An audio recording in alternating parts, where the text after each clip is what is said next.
My name is Nancy. I have a 7 years older brother named Keith. Ever since he was a child, he excelled academically. His performance was top-notch from an early age, and he graduated from prestigious high school and university. Naturally, our parents were very proud of him and often spoke about how Keith is so amazing. Perhaps due to this environment, his personality became warped as he grew up. Always being expected to excel and constantly praised may have caused him to overestimate himself. Upon graduating from university and finding a new job, he decided to leave our family home. When he left, he sarcastically remarked, "I can't bear such a mundane life in this house anymore," with a wry smile. I'll never forget the look on our parents' faces at that moment. With a look that couldn't hide their surprise and a hint of sadness, they said, "In the past, Keith was always cheerful and cherished us." Honestly, I was angry then. I never stood out like my brother in studies or sports, and the high school I attended wasn't super prestigious, but I valued the bond and love of our family. Both my brother and I owe our lives to our parents' support. I wished he felt that too.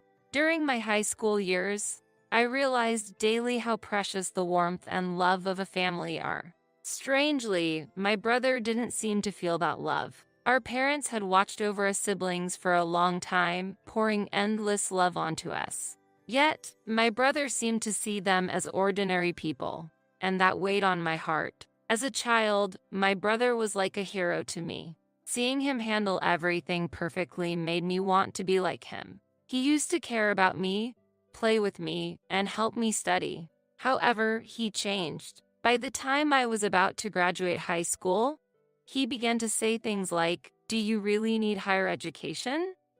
And you're wasting your time on such things." Whenever our parents confronted him about his attitude, he retorted, "I became this way because of you."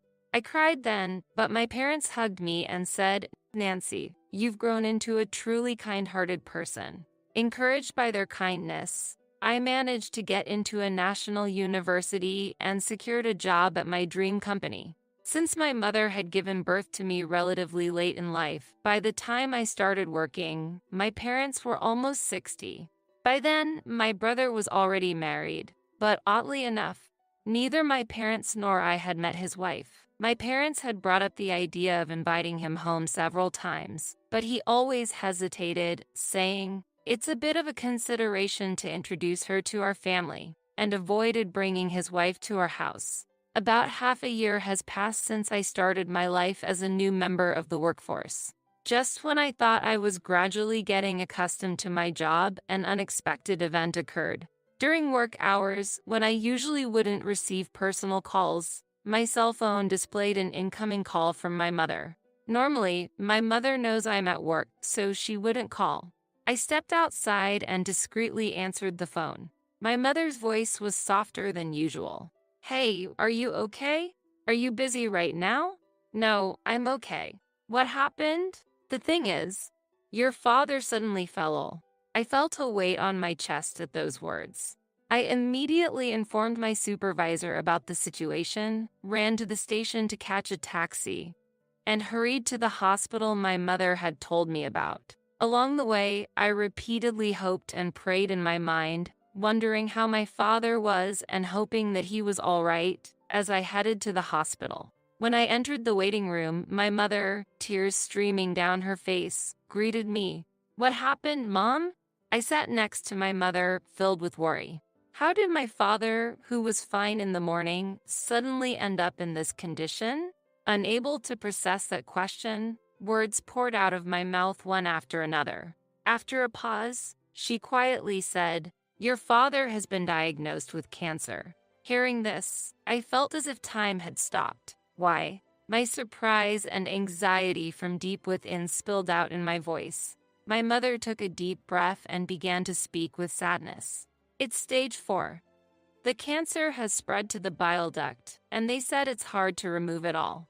After that, my mother couldn't stop her tears, and I choked on my words multiple times as I listened. "So, what treatment will be done next?" I asked my mother, seeking hope. She nodded somberly after a short pause. "After a while, the attending physician came and explained the detailed condition and the treatment. My father's illness had progressed more than expected, and metastasis to other parts had been confirmed. Therefore, even if they operated, there was a significant risk, and they couldn't guarantee success. My mother and I held hands, trying to come to terms with this reality. The doctor's words were matter of fact, making us acutely aware of the harsh reality we faced. Specifically, you can either continue with chemotherapy or choose support in a palliative care ward. Both are crucial choices, so we'd like the family to discuss and decide together. The doctor's calm words resonated in my ears. As I slowly sat down on the sofa in the corner of the waiting room, a silence spread between us.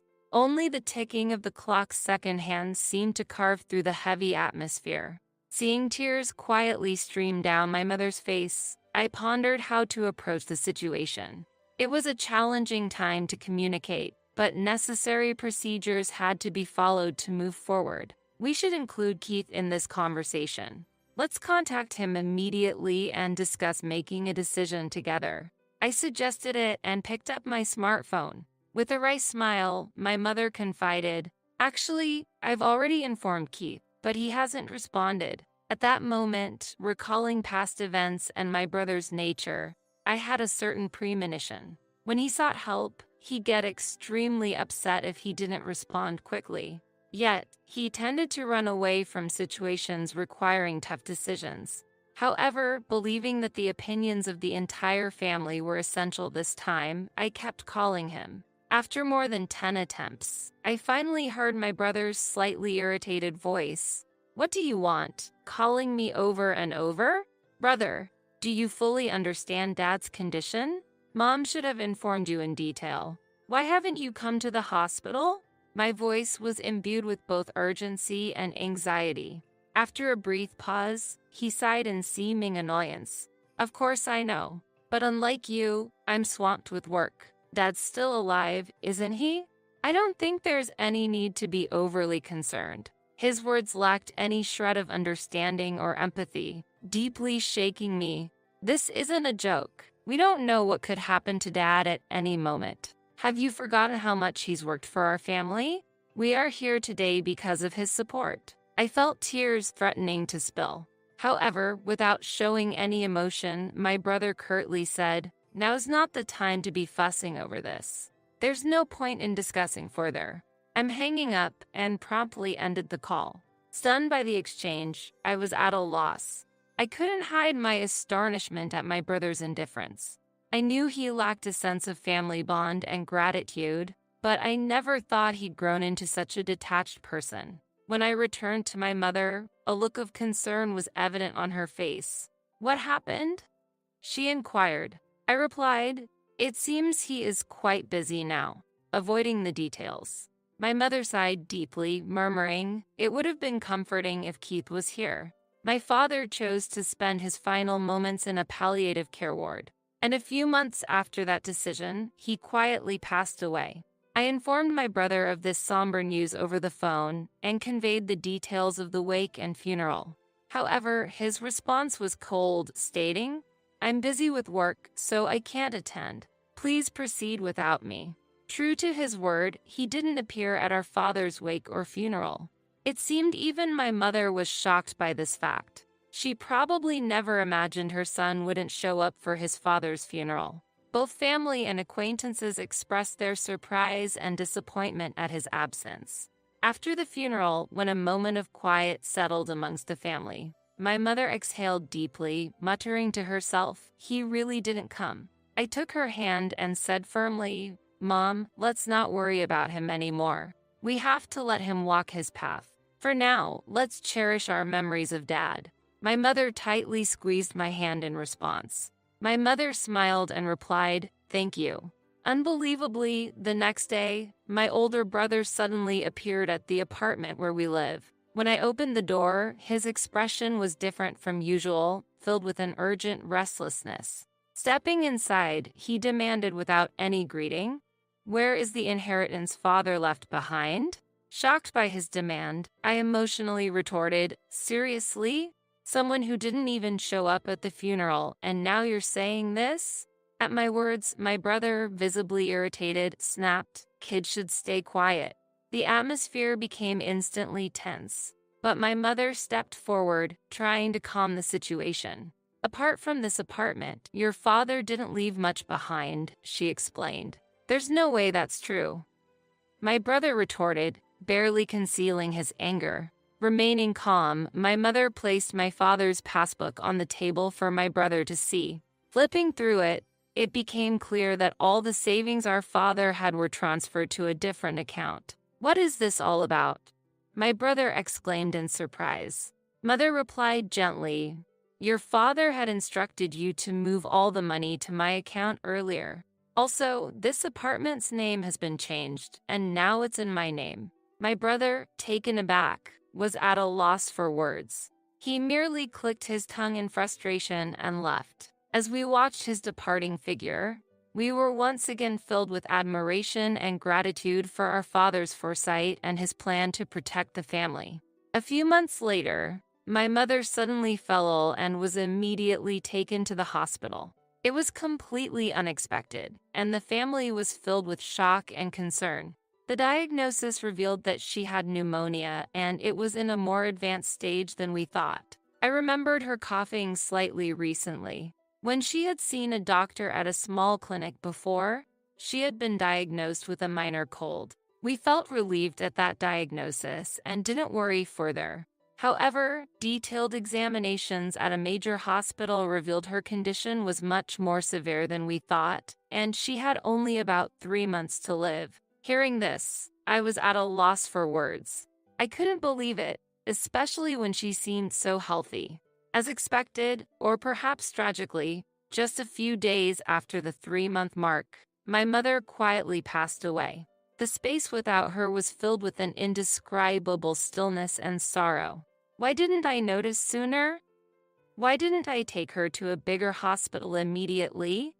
Filled with guilt and grief, I shed tears countless times.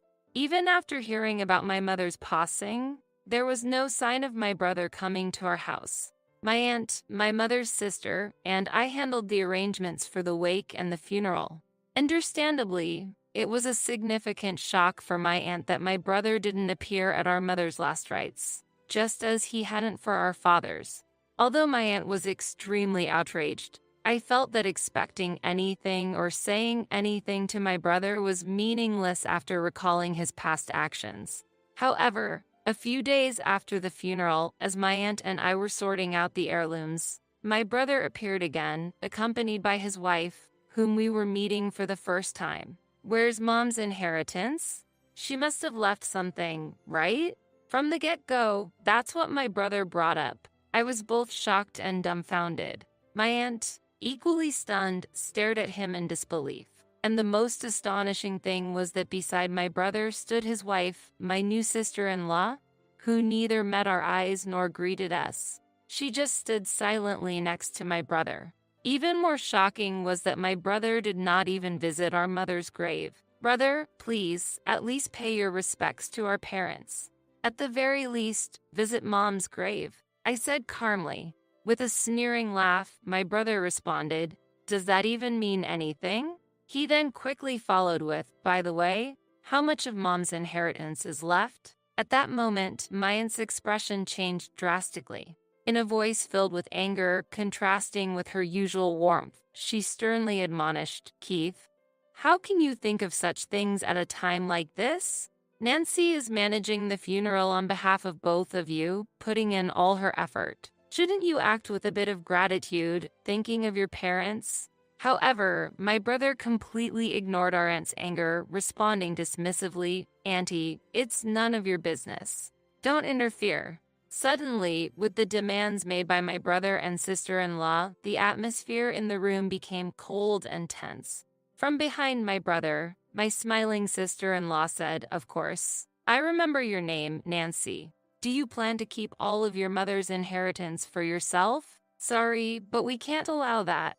This apartment is so lovely. I think it's perfect for us." I never imagined that my brother and his wife would say such things. "Why should I have to leave for the sake of both of you?" I asked, my voice quivering. While twirling her finger, my sister-in-law continued, "This apartment has just been renovated, and its location is amazing. It's close to the station and there are plenty of shops. So, we'll be living here." I was at the peak of my anger. "Big brother, all you care about is the inheritance. What are you thinking?" I couldn't hold back and raised my voice. Turning away, my brother let out a heavy sigh. "Such vulgar behavior. Do you think raising your voice solves everything? We'll be back here in 3 days. Have everything ready to move out by then." With those words, their intentions became crystal clear. A mix of my anger and sadness bubbled up, and I couldn't stop my tears from flowing. But this wasn't just a one-time event. I had to think about what to do next. Determined, I wiped my tears. My aunt gently tapped my shoulder and handed me a letter. The delicate handwriting of my mother adorned the envelope's surface. "What's this, Auntie?" I asked, carefully opening the envelope. "Your mother entrusted this to me for a just-in-case scenario. She told me to give it to you at the right moment," my aunt said, tears forming in her eyes. I unfolded the paper inside. My mother's beautiful handwriting filled the page. "To my precious Nancy, if you are reading this letter, it means I'm no longer in this world. I'm truly sorry for our sudden parting." I felt warmth in the back of my eyes, tears beginning to flow. "You might have Keith visit the house concerning the inheritance. But don't worry. Everything that your father handed down to me is now yours." I was at a loss for words. I had no idea my mother had thought this far ahead and prepared everything in advance. "I'm sorry for suddenly leaving you alone, but I'm at peace, because I've seen how much you've grown into a wonderful person. While learning is essential, it's not everything. The kindness and compassion you learn through your interactions with people is what I believe holds the most value. Your father and I were genuinely happy to see you grow up with such a warm heart until our last days. And words can't express just how proud we are of you. I truly want to express my heartfelt gratitude. Thank you." Overwhelmed, I read on, deeply moved. "Mom." The words before me blurred with my tears, but I was determined to take in every sentiment my mother had conveyed and continued reading.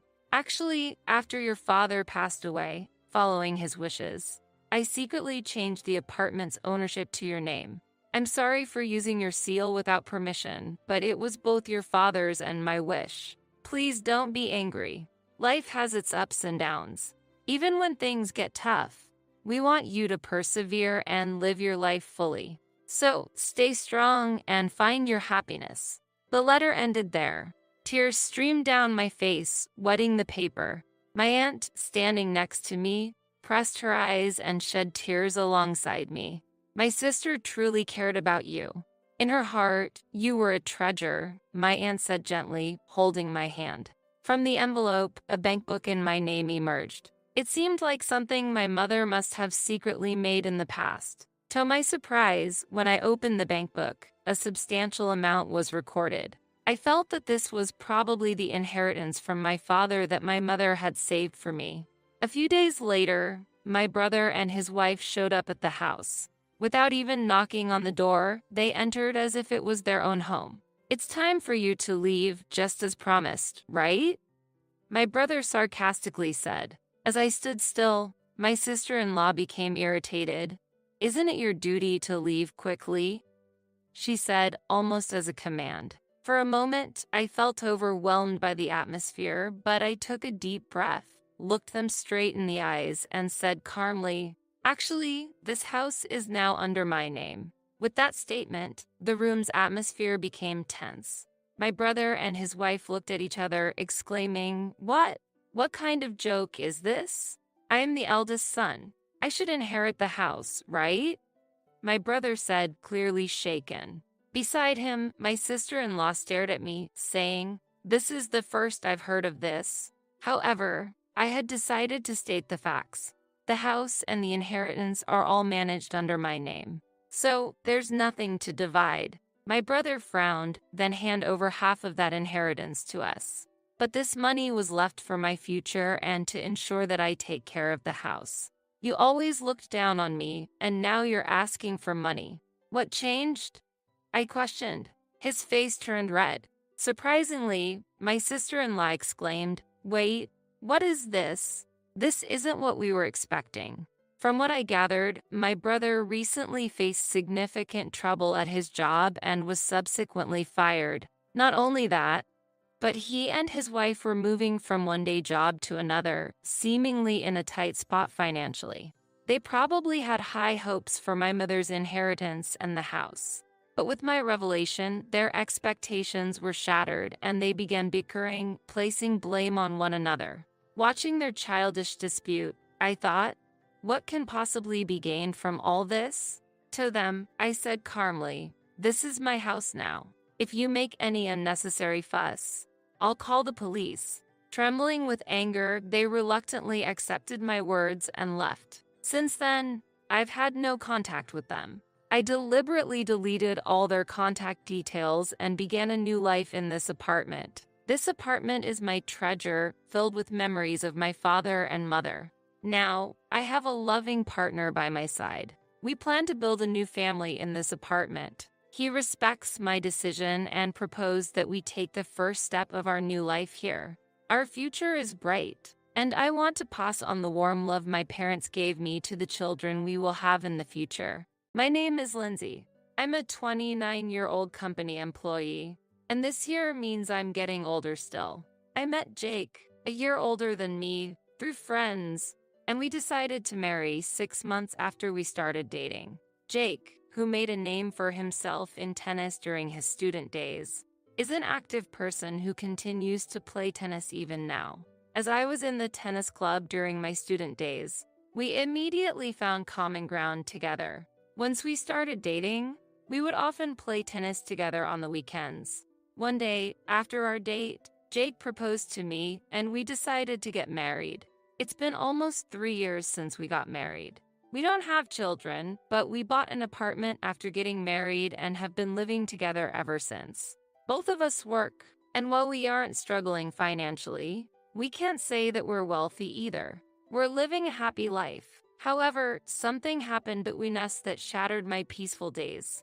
One day, Jake suddenly asked me to come to his parents' house. Surprised, I hurried there to find Jake, his parents, and an unknown woman waiting for me. As I struggled to understand the situation, Jake suddenly knelt down and said, "Lindsay, I'm truly sorry. The truth is, I've been involved with this woman here, Olivia.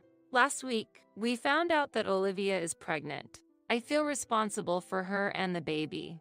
So I think it's better that we separate. I'm sorry, but I want a divorce." Jake shocked me with this revelation.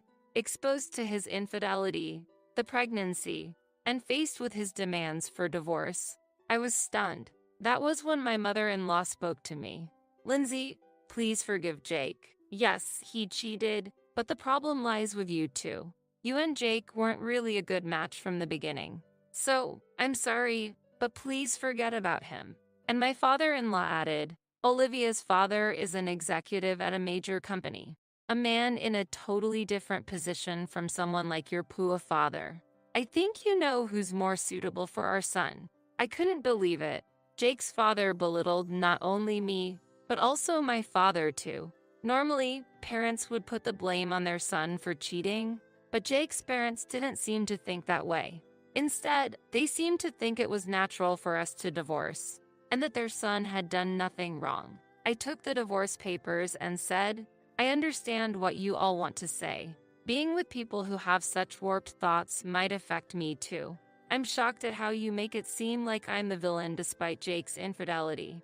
Don't worry, I'll file these divorce papers myself. I'll leave the rest to a lawyer."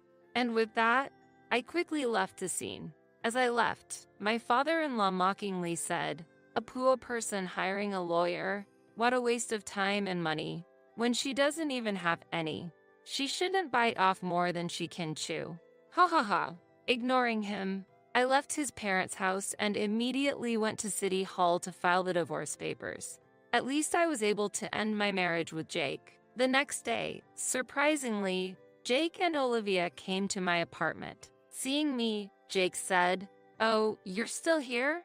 You haven't even packed your things. You're taking your time, aren't you? Hearing this, Olivia also looked at me curiously. I was furious at Jake's words. What are you talking about? You're the one who should be taking it slow.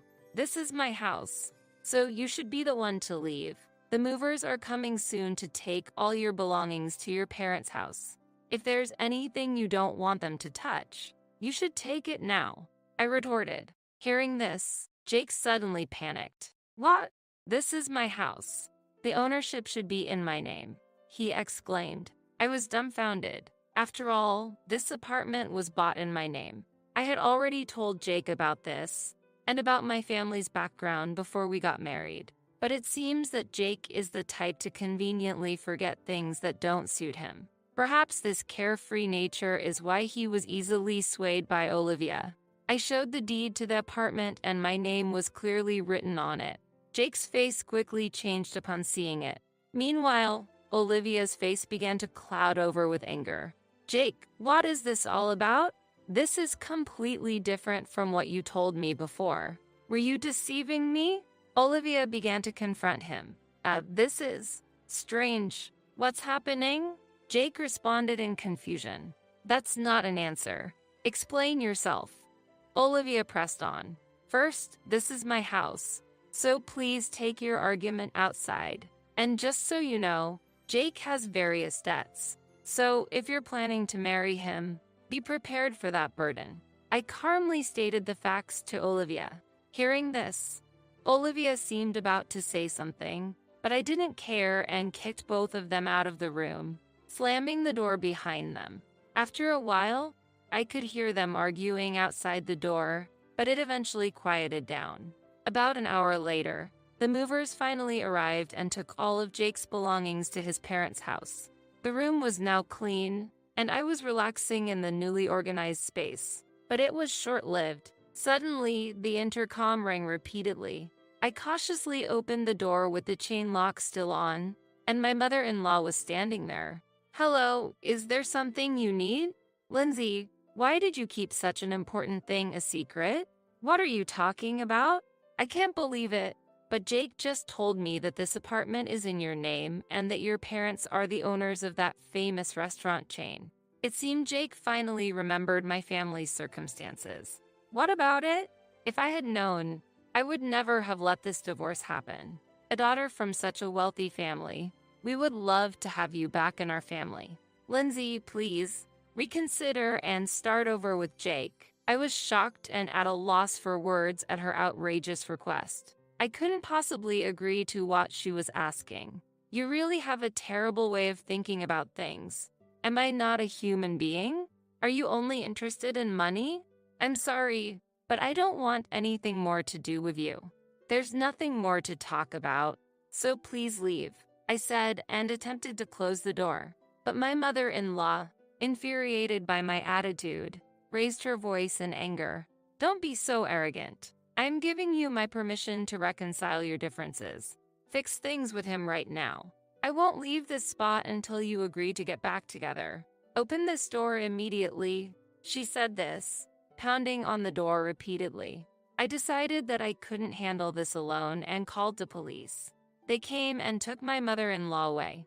Even as the officers were taking her, she was shouting something loudly, but I no longer cared to listen to her words. There was a reason why my in-laws were unaware of my family's business background. My father, coming from a poor background since childhood, continued to live modestly, even after becoming a company president. He never considered buying branded clothes. He always took great care of his belongings and used them for a long time. Hence, at our wedding, he wore a suit he had bought decades ago. Seeing this, my in-laws assumed that my father was not financially well off and misunderstood his restaurant chain as a small, privately owned business. As a result, they never delved deeper into my father's business. Time went by without them understanding the true circumstances of my family. Days after managing to send my mother-in-law home, Jake tried to persuade me to reconcile our differences. His persistence was incredibly exhausting. It was surprising how insistent he was, despite the fact that he was the one who proposed the divorce. He seems to have a talent for quickly forgetting inconvenient truths. I opened the door, keeping the chain lock on, and Jake, upon seeing me, began to speak with teary eyes. "Lindsay, please, let's give it another try. Everything is my fault. I'm truly sorry. I still love you. Let's be together again." He then explained a sudden turn of events. Olivia had apparently approached Jake aiming to get his house, pretending to be pregnant to sway him. However, once she learned about Jake's considerable debts, she gave up and fled, and now Jake was coming to me to seek reconciliation. Huh? What are you saying? I don't know anything about that. How can you say that? After you cheated and brought up divorce, now that she's left you, you want to get back together? There's no limit to your audacity. I have no intention of getting back together with you. Don't ever come here again. I refused Jake right there and then. Surprisingly, he quietly left. However, this was not to be their last attempt. Days later, Jake's entire family unexpectedly showed up at my workplace. They were shouting, "Bring out Lindsay. Get that woman out here. We know she's here," causing chaos in the office and leading to the security guards being called. I stood there, dumbfounded by the situation. But they wouldn't have things their way any longer. I worked at the headquarters of my father's company, and that day, my father was also in the office. All of my colleagues also supported me. "Hey, what are you doing? This is my company. Don't just barge in and make a scene. I know everything you did to demean my daughter. Don't ever come near her again, and never set foot in this company again." My usually calm father shouted furiously at my ex-in-laws. Everyone, including the employees and Jake's family, must have been surprised at the anger of my father, who usually only shows his gentle and calm side. Sorry. We're really sorry." Jake's family desperately apologized. My father's stern words had immediately quieted them down. As they were being escorted out by security, my father shouted in a strong voice, "Don't you ever come here again. And never do something like this again. I won't allow it. You understand?" Hearing this, I couldn't stop myself from crying. I felt a deep sense of gratitude that my father had gotten so angry for my sake. Later, through the company's legal advisor, I decided to seek damages from Jake's family. I sought damages for the divorce due to Jake's infidelity, for his persistent attempts at reconciliation after the divorce, and for the disturbance at my workplace. The total amount was substantial, and I eventually received payment from them. I also made them sign a written agreement promising never to come before me again. Jake's family's state of affairs rapidly declined thereafter. Chased by the money owed to me and Jake's existing debts, they ended up selling their home and moving far away. In town, the story spread that Jake had committed adultery, divorced his wife, and after being abandoned by his mistress, attempted to reconcile. Facing such embarrassment, they could no longer stay in this town. While I felt a bit of sympathy for them, I also knew that everything was a consequence of their actions, so it was clearly deserved. Jake's family never appeared before me again. Finally, I was able to resume my peaceful days. However, my father had harsh words for me as well regarding what had happened. He blamed me for not recognizing before the marriage that Jake was a person who would commit adultery and accrue debts. Certainly, while Jake was at fault, my lack of insight was also partly to blame. Unable to argue with my father, I felt disappointed and disillusioned with marriage. I felt that I needed to give my heart a break. However, about a year later, I decided to marry my colleague, Matt. Matt was sincere and earnest in his work, trusted by everyone. I was initially attracted by his personality, but as we started dating, I was also drawn to his lifestyle. His life was surprisingly simple. He never indulged in branded items, used everyday things for a long time, but generously spent money and spoiled me on dates. His behavior was very similar to my father's. My father, who usually saves money, would splurge on family trips, bringing us joy, I deeply loved and respected my father. Realizing Matt's actions were similar to my father's, I felt that I could be happy with him in the future. Therefore, I decided to marry Matt. I was worried about being scolded by my father for remarrying within a year of my divorce, but his reaction was surprisingly positive, probably because he had heard of Matt's reputation at work and knew of his character. There was nothing bad said about Matt, and from my father's perspective as the company president, Matt seemed to be performing exceptionally well. I feel confident that Matt will take good care of you, Lindsay, my father told me happily. Matt and I were happily married. Not long after our marriage, we discovered that I was with a child. The happiest person to hear this news was undoubtedly my father. I was so glad to see my father happy. Reflecting on my time with Jake, where we didn't have children even after 3 years of marriage, it seemed like a stroke of luck. Matt and I plan to take over the company in the future. We are currently learning the basics of management from my father. Although there are many challenges, we accept that they are our responsibility as successors, and we are working hard together. We believe that we will need even more effort for the sake of our upcoming child, despite all that's happened. I am now very happy. Together with my family, we intend to firmly support this company in the future.